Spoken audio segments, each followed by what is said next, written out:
Hi everyone, it's Tilley again. This is HN2150, Training Development, and today we're going to take a look at Unit 3, the Needs Analysis, the most important unit in the course.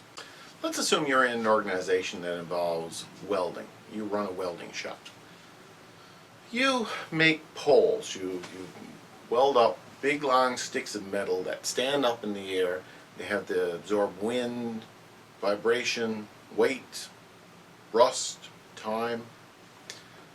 Those poles, it's important that they produce correctly because otherwise they're going to fall down and potentially hurt someone.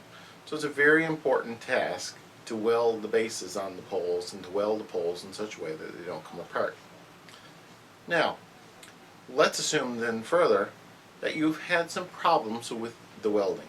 Let's assume that the welds aren't perfect, the poles are breaking, there was an accident, something may have happened. That's going to affect you, and it's going to make you think about, am I doing something wrong? Are we doing something wrong for this to happen? What the needs analysis does is it comes into play whenever we have a situation where there's a gap between where we want to be in an organization in terms of the services and the value we deliver and what we're actually providing. So if we're falling short in some way or another, something's going to cue us to say, hey, we have to change things. The needs analysis really identifies what we need to change. And from our perspective here in this course, we're interested in finding out the events that occur that affect us in terms of recognizing a need to provide training. So the needs analysis is a critical step for all organizations, and sometimes it involves determining what type of training we need. The needs analysis, is a fundamental concept in this course. And as I say, it's probably the most important section of the course because it sets the ground for what we're going to be looking at in the coming chapters. So I want you to pay very close attention to this unit. So let's get started. First of all, a needs analysis looks at the organization on really three basic levels. It looks at the organization overall. It looks at the task that's being completed within the organization. And it looks at the individuals in the organization. And it really asks, are there deficiencies there somewhere along the line that we can improve through training? Specifically, this unit, we have some key learning objectives that I'd like to introduce to you now. First, we're going to describe in this unit what exactly needs analysis is. Then, we're going to describe the process for conducting a needs analysis at the three levels that I've mentioned: the organizational level, the task level, and the individual level. Next, we're going to explain how these tasks are identified. And we're going to explain how data is collected in order to help resolve the issue and how we analyze that data. And then we're going to explain the primary kinds of recommendations and results that can come from this analysis and research.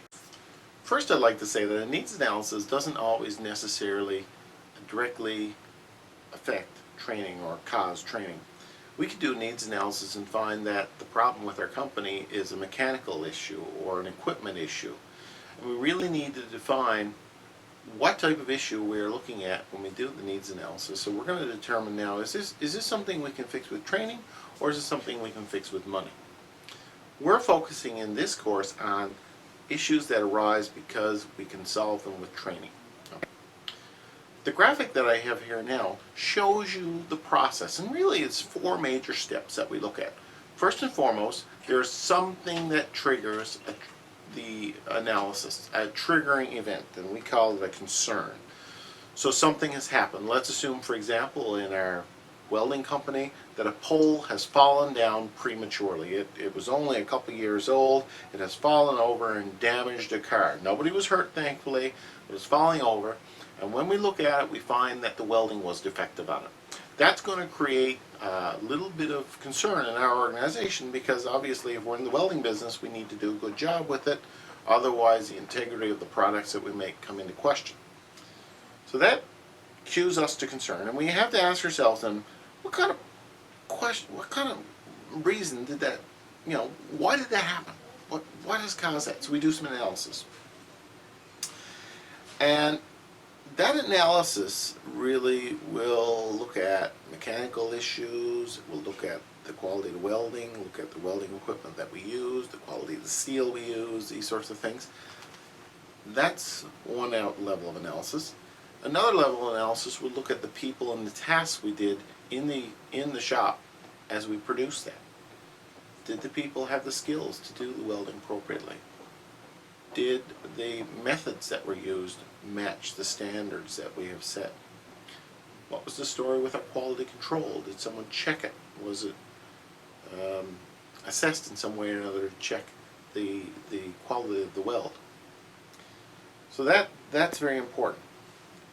So if we find it to be a problem that relates to people versus equipment, then we go on and we say, okay, how important is this from a people perspective? What needs to be done here? Is this something that is a fluke? Is it something that we need to address? Is it indicating that our people aren't trained in a particular thing or are not following a proper procedure? That's going to start sending some bells off and say, what can we do in order to solve this? So if it ranks at high enough importance, we move ahead and we dig further. As we move into a third stage, then we have to really go out and do some consultation with people. And these would be our customers, the industry. What is it that went wrong? What is the industry doing? We basically do some research to see how can we help resolve this problem. And then we collect data internally. And the data internally really comes from three major sources. The organization, first and foremost, our strategy, our plans, our goals, our culture. We need to look at it on those levels. Do we have a safety culture? Do we have a supportive climate for people who are working? Do we have some quality assurance processes in place? These sorts of things are at an organizational level.